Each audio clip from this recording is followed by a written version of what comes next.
You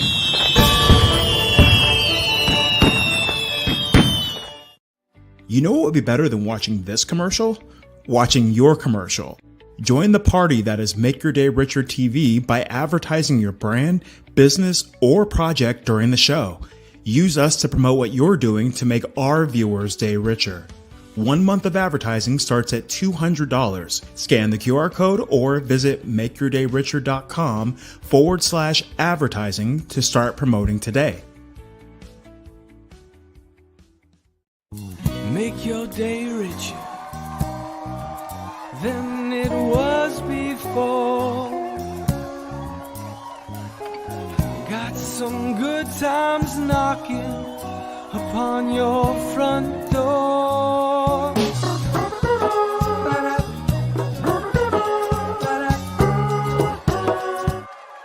Hello, everyone. They're clapping so loud for you, Margaret. Margaret Philbrick is here today as our guest. Good morning. Good morning. Thank you for having me. This is fun to be here. Of course. I'm so glad you're here. You have an amazing book. I want to show it right here. It's called House of Honor, and it's about a subject that I have never thought of before. And I think it's so fascinating. Which I love. Everybody? I know. I think like when I was reading, I was like, oh my gosh, this really happens in the real world. Can you tell everybody what the book is about? Sure. It is about an actual art heist that happened in 1969. The painting is a painting by Caravaggio, a Renaissance painter who lived from like 1570 to 1610.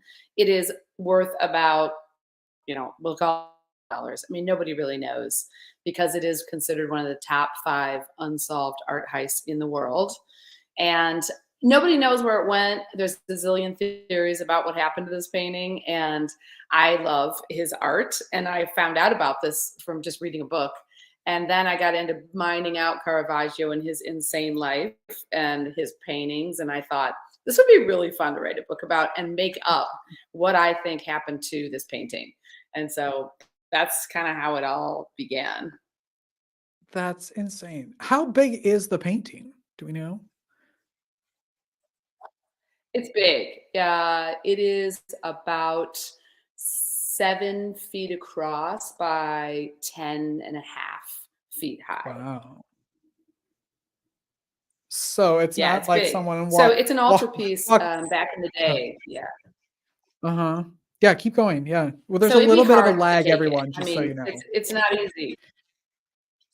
Sorry about that. Yeah. Yeah. No, you're fine. You're it's not fine. easy to take something like that. It's pretty big. Oh my gosh. I mean, what made you what was that writing process like? Because you could essentially make up anything. So how much fun was it to write this book? Oh, it's not like I could make up anything because Caravaggio is such a hot artist. I mean, this is an artist that has endured all the way to the likes of Stephen Zellane, throwing his paintings into the Ripley series on Netflix that ran earlier this year. I mean, his art is forever. And so as a result, that meant that the research I had to do had to present him as a character in a way that was credible, so that if you're a scholar about Caravaggio, you're reading the journal entries of his that I put side by side with the paintings. You know how there's the art in the book, and then I created these journal entries, and nobody really knows what he said about anything because he didn't write anything down. All he did was paint and cause a lot of trouble. And so we know a little bit about him from what other people have said that's written down, but I wanted to make sure that people who love Caravaggio, they're called Caravaggisti, is what these people are, that they would read it. And if they had that background or they were scholars, they would know that those journal entries are based on reality. It's not just completely made up. But that's the only creative nonfiction part of the book. The rest of the book is completely made up about the 2 Italian families. What are you hearing from people that are reading this book, that are fans of the artwork? Because it has to be pretty fun. It's really fun. Thank you for asking that. Because as an author, or any author you have on your show, that is a really key question, is what are people saying and how are they reacting to the work? And surprisingly, a lot of people love the character of the banker. And the banker is an obsessive compulsive banker in the story who is the mastermind behind a lot of what happens. But you don't know that for a while. And then you kind of start figuring it out. And so people have asked me, I hope you're going to write a sequel that is called The Banker, that's everything about him and how he ended up being the person that he is in the story. So that's one thing. And then as to the art, honestly, it's been surprising how people have looked up things about Caravaggio and written to me and said, or posted a review, and they said, I really didn't know much about Caravaggio until I read this book, but then this book led me on a trail of wanting to see his paintings, go to Italy, and actually learn about his life and about his art. So the fact that it's inspiring people to art was definitely one of my goals for writing the book. Oh, you've started a whole movement, which is pretty cool.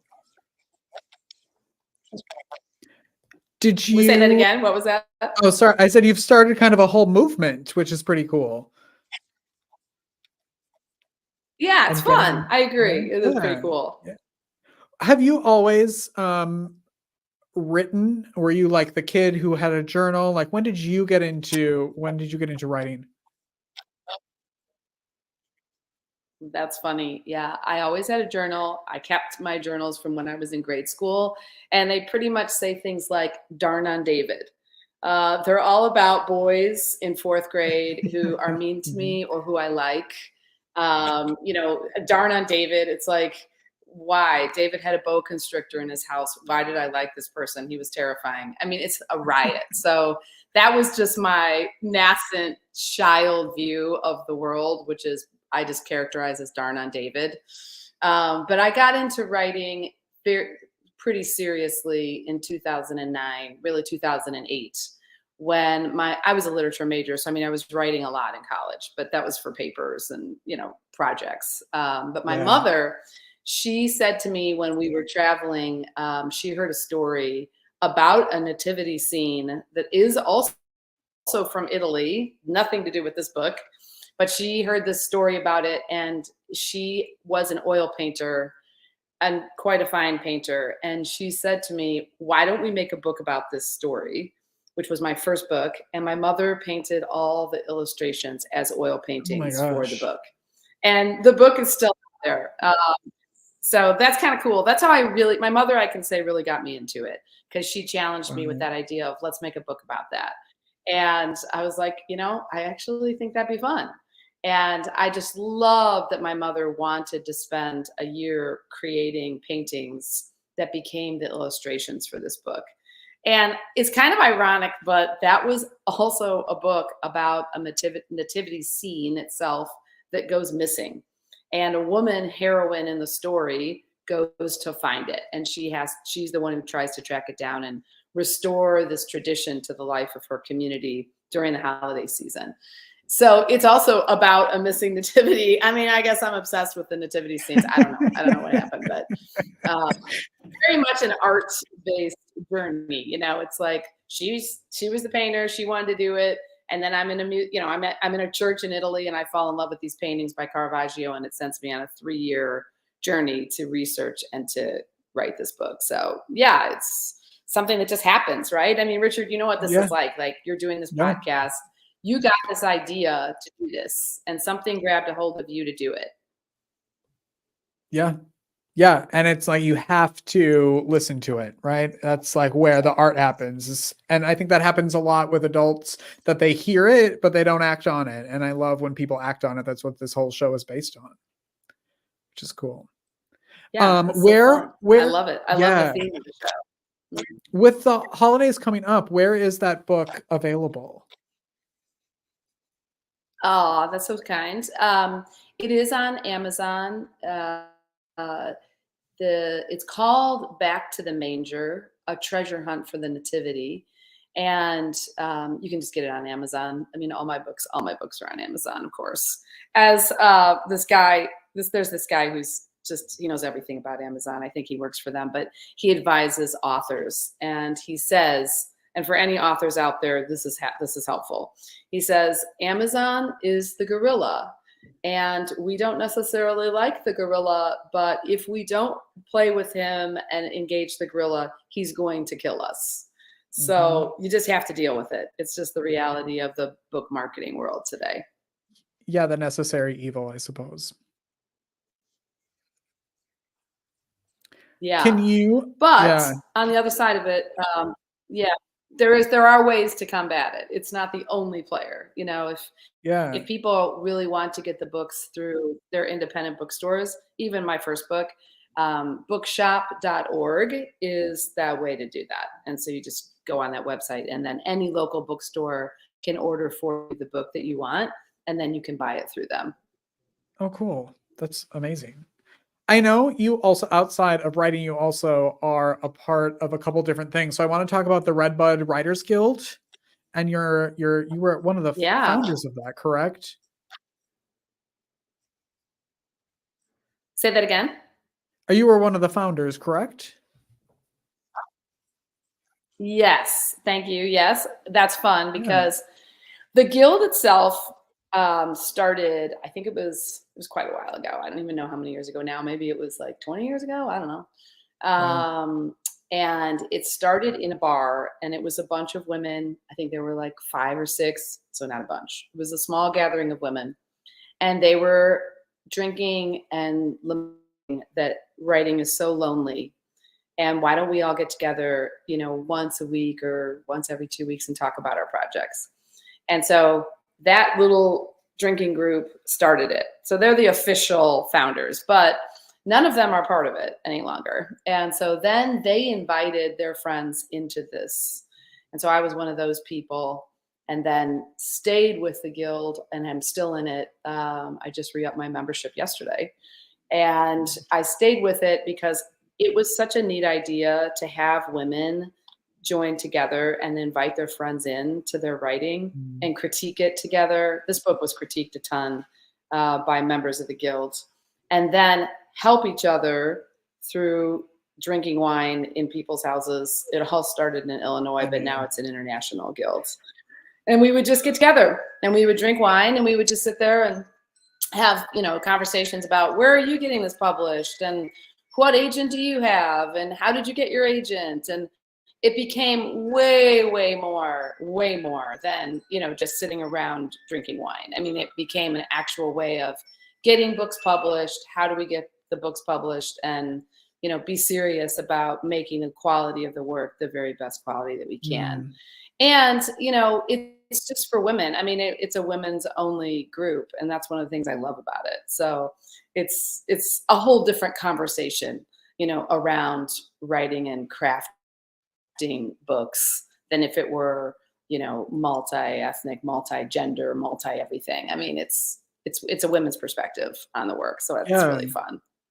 It's always fun to get, you know, to find that community, right? And be able to like help each other and support each other any way you can do that. So I love that.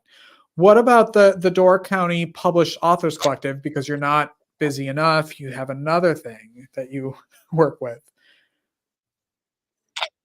Yeah, I have learned, because my mother taught me, which was really good. She taught me to say no to things, which I'm very grateful for. I used to not be able to do that very well. And she finally was like, this is getting ridiculous. You need to start saying no to things. So I have really kept it, my involvement in professional organizations. I just try to keep it to 2 things. Door County is, if this is Wisconsin, this is the thumb of Wisconsin, and that peninsula is Door County. And it is beautiful. It's so gorgeous there. And so that is where my parents went on their honeymoon. I had my first birthday there. I've grown up going there. My kids have all grown up going there. So we're pretty invested in that land itself. And the community of artists up there. It did begin as like an artist colony, where it was theater people from Chicago and painters from Chicago who came up in the summer, and they were the first ones to really integrate the arts into the land. And their vision for doing that has just expanded into all the arts now. It is a big artist community. Now, big, it's not New York. I mean, it is a peninsula and it's a pretty small population, but the people who are there love the arts and extend their own land to foster the arts there in such a profound way. It's really inspiring. And so the writers up there who are published, because there's so much, my group, my Redbud group, you don't have to be a published author to be in it. You just can want to pursue writing and have an active project you're working on. But in the Published Authors Collective, it's more that level of people who are published and how did they get published and how has that worked, all the way down to, do book launch parties work best in the evening with drinks, or do they work better in the late afternoon without drinks? So you're evaluating, you know, all this stuff that published people have to do to get their work out there. And so that's more the focus of the Door County group, and spreading the arts and the awareness of all the arts in the county. That's so smart. I love that. And being from Wisconsin, of course, I also love that it's in Wisconsin, happening in Wisconsin. I'm glad you didn't say no to this interview because you've been a delight. What is the best part of your life? What do you love most about it? My own life? Yeah. My life, you're talking about. Your life, yeah. The best part of my life right now, this is new, this is brand new. Besides my earrings, and I do want to say that these earrings were made by a lady in California, and they are the book. So she puts the book into earrings, front cover and back cover. That's pretty cool. Wow. Belle's Book Corner, shout out to Belle's Book Corner. Amazing that she makes these. So that's fun. But the sort of bigger thing is that my husband and I, our kids had kids, and we got 3 grandsons in 6 months. Oh my gosh. No one was looking to have kids. Surprise, surprise. So we have this new life now, and that's why I'm in Nashville. It's a riot. I mean, these kids are tiny, and one set is identical twin boys who are just blobs of gushy fat and smiles. It's a blast. So that's my new heart-wrenching, I can't wait to look at the next picture, you know, experience, because I've never been a grandmother till now. So, and my grandmothers were extremely important. Yeah. So fun. What a fun time of life. What are you working on anything now, or is everything on pause now that you've got all those babies running around? No, you're always working on something. I have a friend who's acknowledged in the back of the book in the acknowledgments. His name is Brett Lott.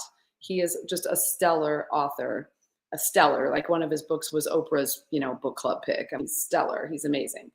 And he has been a mentor for me on this project, especially.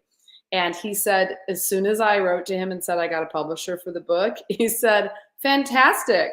When will your next manuscript be done? And I would like to know who's going to publish it. So I hope you're hunting that down now. Because there is this churning out of work in writing where, you know, you got a book done, woohoo, good for you, but what's next? And so that's valid. I hate to say it because it is fun to sort of rest on your laurels of the current book. But you have to be creating new work because it's like any artistic industry. I mean, it's what's next, right? And so I am working on a project actually for my new moms, my daughter-in-law and my daughter. It's dedicated to them.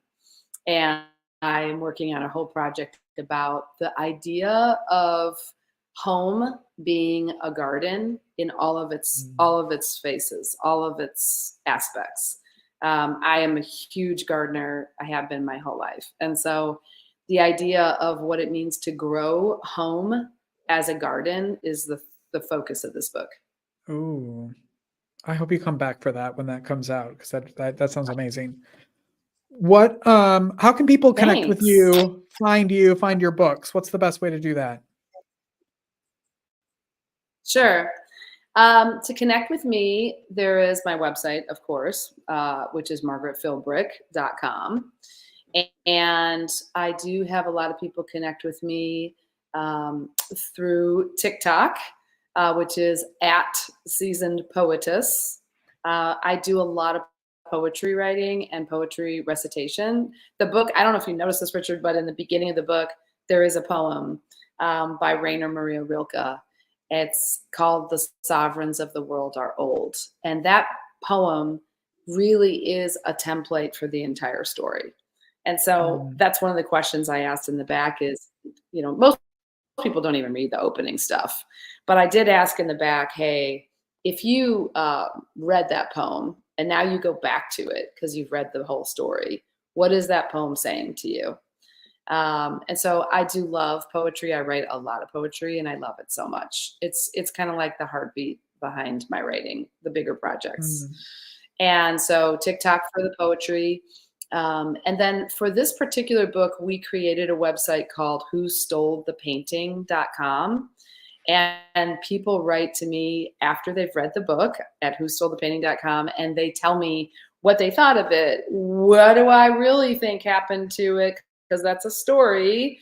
You know, what are some of the other theories about where is the painting? And that website is much more based on the painting itself and on Caravaggio. So that's for more Caravaggisti people, you know, and hardcore readers who are into details. So that, yeah, those are some good ways to find me. Okay, good. And I know before we started, and I said, this will take 10 minutes.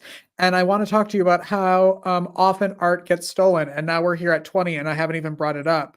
But so quickly, Cool. Does art get stolen a lot? Yes, it does a lot. One of, you know, there's a book called The Art Forger by B.A. Shapiro, and that book gets into the Gardner Museum heist in Boston. The Isabella Gardner Museum heist is the biggest painting heist, definitely in the United States. None of the paintings have been recovered.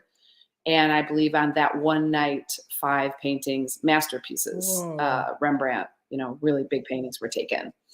And so there's lots of theories about why that happened. But generally, there is a big underground art trade. And this book gets into that. And it is true that back when the mafia was getting into heroin, they were making so much money that they had to come up with a way to transact instead of cash. Because once you've built a few warehouses and stuffed them full of cash, that gets pretty obvious. So they ended up transacting through stolen art. And that is one of the main theories, is that people think that the mafia does have this painting by Caravaggio. And it is also a mark of notoriety that within the mafia families, what piece of art do you have? And how is it displayed and used? And where is it kept? And how is it kept hidden? So there's a lot about underground art, even throughout the world, where transactions are made through the heists of paintings. So that is a big, you know, really big one. But there's also weird things that happen where a particular copy of a painting is taken, which isn't an original, maybe is thought to be an original, and they get used and utilized for training purposes. This happened in Madrid, where right now there's the Caravaggio, it's called Ecce Homo, which was taken. It was then eventually found in the house of a family. The family didn't know it was a Caravaggio. They put it up for auction. And then at the auction, the first bid was 17,000 euro. And someone at the auction yelled out, "Whoa, I think that's an authentic Caravaggio." So the auction stopped and the painting was sent to London for 3 years of authentication. And they do that with x-rays. There's all kinds of technology. They even use nuclear engineering to authenticate the Caravaggio. It was proven to be an actual Caravaggio. So now it's on display at the Prado Museum in Madrid.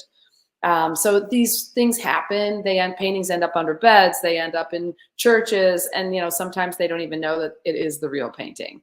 So lots of reasons, but certainly the big one is that you can hide a lot of cash in a valuable painting.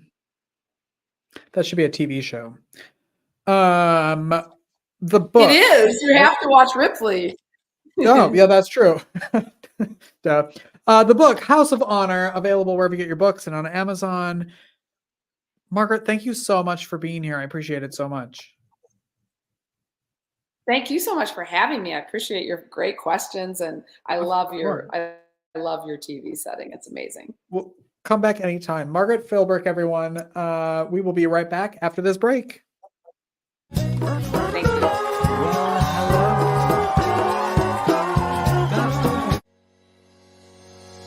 Are you an independent creative looking to take your career to the next level? Whether you're an author, illustrator, or thinking about getting into this industry, it's time to step into the spotlight at the Inkpreneurs Summit 2024. This November 1st and 2nd in Winston-Salem, North Carolina, we're bringing together the best minds in the publishing industry for 2 days of unparalleled learning and intimate networking. From hands-on workshops with industry experts to interactive networking mixers, you'll get the tools, connections, and insights to turn your creativity into a thriving business. And that's not all. Our Fresh Ink Pavilion is the place for new and emerging authors to showcase and sell their books, right in front of passionate readers and industry pros who are ready to support your journey. Plus, meet our incredible lineup of speakers sharing your secrets to success in publishing and beyond. Space is limited and early bird registration is available until September 30th. Don't miss out. Secure your spot today and get ready to elevate your creative career. Visit inkpreneursummit.com to register. Let's give your creativity the success it deserves. See you in Winston-Salem.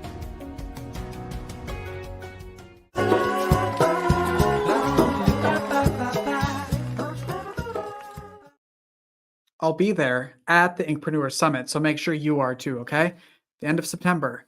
Discount, early bird special, and the 10% discount. So make sure you go get your tickets right now after the show. Watch the show first. Hey, thanks for 36,000 views and downloads of this program. It is an honor to do this every day and meet amazing people like Margaret. So thank you so much for watching and